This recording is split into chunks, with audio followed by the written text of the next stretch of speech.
Okay, so we are here today as a dual language immersion second grade team to present to you on our family unit project, which you will be seeing coming home today on Wednesday, August 12th. So you should see that in your son or daughter's homework folder today. And so we want to kind of clarify how to complete that. We're very excited because this is a project that's going to not only help them with their learning on your family history and ancestry, but also you, and really have a bonding experience with them on that lineage within your family that you might have to even go back and trace on yourself, on your own, because there might be pieces of that puzzle that are still for you, new areas which you want to explore with you and your son or daughter.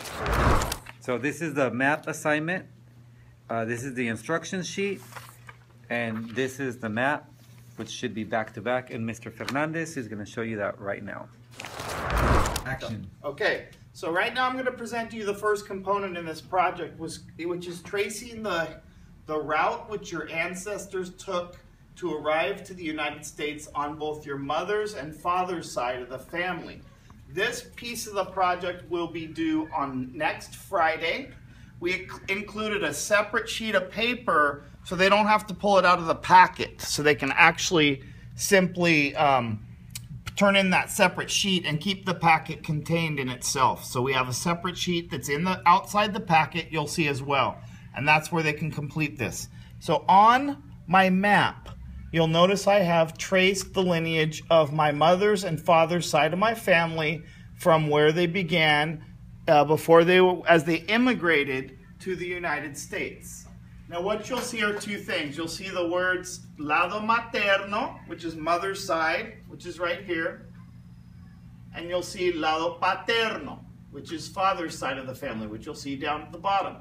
That is basically showing the routes which by my ancestors on both my mother's and father's side of the family arrived to the United States. I have dots showing where they begun this journey and where they stopped along the way, because many of them entered into the United States in different areas. As we know, many of the immigrants arrived to Ellis Island in New York, then journeyed on to other areas after getting their citizenship. And so you'll see that. So basically I'm showing on my mother's side, my family began in Switzerland. And then they journeyed over across the ocean. And I also have some dates there. So you'll see mother's side, and in 1900s, they arrived to New York. In 1920, they skipped over to Missouri. So I have some dates there and titles of these places they arrived in with dates. It says on the homework you can do it in red, a colored red pencil. You can also do it in pen if it's easier to read that information. So that's a flexibility you can make that choice on, just so it's easier to see those dates and areas where they arrived to. After they got to Missouri in 1920, they went to Washington, and my history, I understand they actually took the covered wagon to Washington in the Depression. So those are conversations you want to have with your son or daughter, not just about the route, but why they took that route and how that route was difficult for them in the past. So I've spoken with my mom and dad about that and how they arrived in the covered wagon. They came across in the Depression because it was a difficult time, and they traveled to the West Coast in 1920. Then in 1920, they stayed there for 30 years and then journeyed down to Los Angeles in 1950. So that's when they arrived to California. Now here on my father's side, you'll see lado paterno, words we're wanting the kids to use when they're sharing about the family tree also. Father's side, they started actually in Portugal. They started in Portugal in 1940. When they have traced those two routes, the next thing they're going to do is on the map, we have an area that asks them to write about the origins of this route. So I wrote that obviously in Spanish, and I'm writing where each of the sides, just one simple sentence, where they came from and when they got to California. So I said, I'll translate it for you, but again, we're looking for this kind of wording: ancestors, antepasados, lado materno, mother's side, lado paterno, father's side, that vocabulary which we've been teaching already to our kids in this unit. So on that sentence I have, the ancestors of my mother's side of my family arrived from Sweden in the 1900s. The ancestors on my father's side came from Portugal. I don't know if I put Lao Paterno, I might have missed that, but in 1940. Both families arrived to California in 1950. So just a basic fact, what was the route they took and when did they get to California? So that's the map portion of the family unit project component, which will be due next Friday. They can turn in that sheet separately in the class as they complete that. And again, it's a conversation you're going to need to have with them about this route that the immigrants from your family came from. Those immigrants could maybe be your grandparents, your great-grandparents, or maybe even your parents who were the first immigrants. Okay, so your children should have come to the house today with a packet that looks like this, with a Ziploc bag, and it's going to have everything that you need for this project. Already prepped, you'll receive these pieces so you can build Árbol Genealógico. Here is one that is already created, slightly changed with the title. Doesn't matter, you guys can, adapt it whatever way it fits. This family tree is actually created by Miss Macias, who's a mother in my class and also a teacher at Salt Creek. So yes, we love your project, Patty. So here it is. We are assembling. You will be assembling your family tree and simply filling out. You don't need to be searching for photos. If you want to bring photos to share with the class with the presentation, that will be fine. But for this tree, you just need to figure out the names. So it goes all the way to bisabuela and bisabuelo. So that would be great-grandparents. It's easy. Shouldn't take very long if you know your family's name. There's a closer look to the family tree. And this family tree is actually due also on Friday, August the 21st, along with the map that Mr. Fernandez explained. So two more things to talk about here. The timeline, which in Spanish is línea cronológica, and the final copy looks like this. And the interview, of which the papers are inside the packet. And I'll talk. So the interview, basically it's a conversation between the child and one of their grandparents, just one of the grandparents.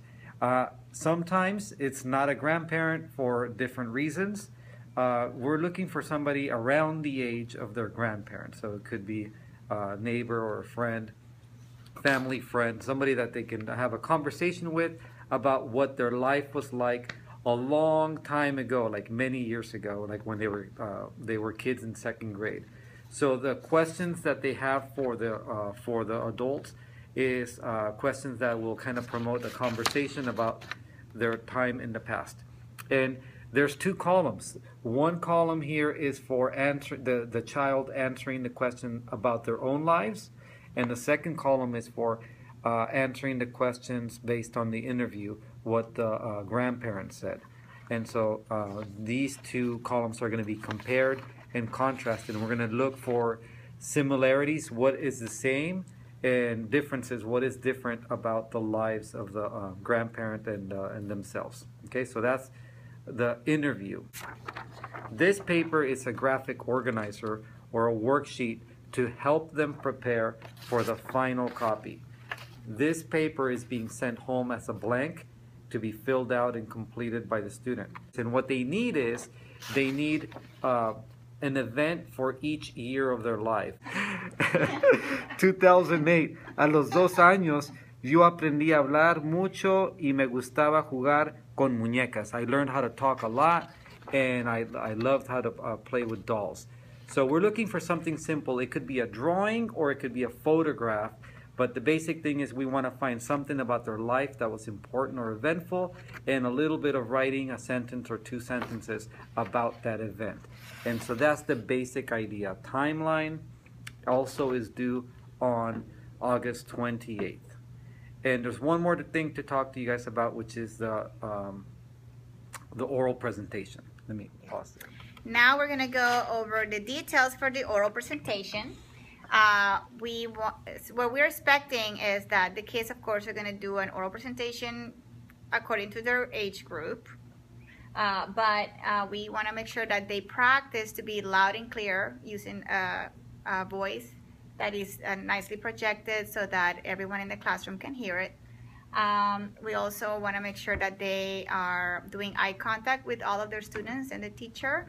And finally, we want to make sure that they're well prepared, meaning that we will discourage kids to be reading from the actual timeline. We would like them to refer to the timeline, but not actually read everything on the timeline. So we would like them to use their own words as they explain to us the timeline and the other facts that we're going to be sharing in the presentation, which includes similarities and differences between their own life and their grandparents' life.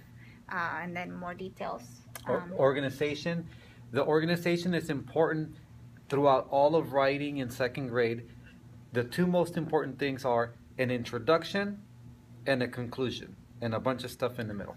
But the introduction is really important, so they have to have a greeting of some kind. Good morning, good afternoon, hey everybody, how you doing? My name is, I'm gonna be giving you some information about da da da da da. So some kind of an introduction and a final statement at the end. So that was all the information about my da da da da da.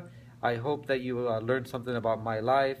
Da da da da da. Whatever it may be, an introduction statement, a conclusion statement is important to the organization. And in the middle, you got the content.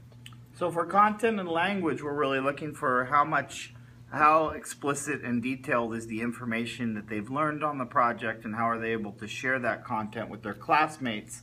What kind of academic language are they bringing to their presentation? The mother's side, father's side, ancestors, all that kind of high-level vocabulary that we've used in the class. Obviously, grammar, we're going to be looking for that, so the more that they can kind of practice at home and work on that grammar. And then really looking at the content in the sense of we're wanting them to compare a similarity and difference from the interview. So that's the big portion of the interview that they're going to be presenting on, just a similarity and a difference, and really going into the more detail they can go into that and how they see that difference affecting them or the lives of their ancestors and the struggles they had in the past compared to the benefits they might have today of the advantages of some of these differences and similarities. So those are the big four components.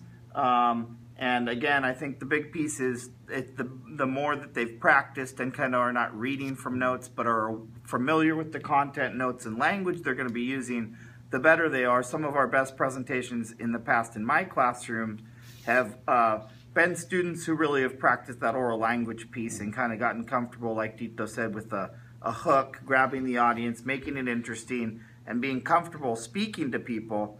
Not so much those who have the knowledge, but a lot of times those who have the charisma to really bring out that in their oral language presentation. So sometimes it's amazing, some of the students, the skills and talents they have in just oral presentation, and the charisma that comes out within that presentation piece. So that's really what we're looking for in that piece of the final piece of the family unit.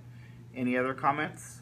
Just that this is a Spanish language project, so most of everything will be done in Spanish. Of course, when you're interviewing a grandparent that doesn't speak Spanish, that's kind of tough. So, that interview, it's okay if you use English in your answer sheet, your graphic organizer. But once you do the presentation, we're talking in Spanish, and so that's important. And feel free to use, if you have any problems with translation, you can, we can be some of your resource, or you can also, of course, there's many websites online that will help you with that translation. And anything else? We're looking forward. So seeing you guys bringing your projects, and then as you guys are completing all that, we're getting ready for our next unit coming up after this one. I know.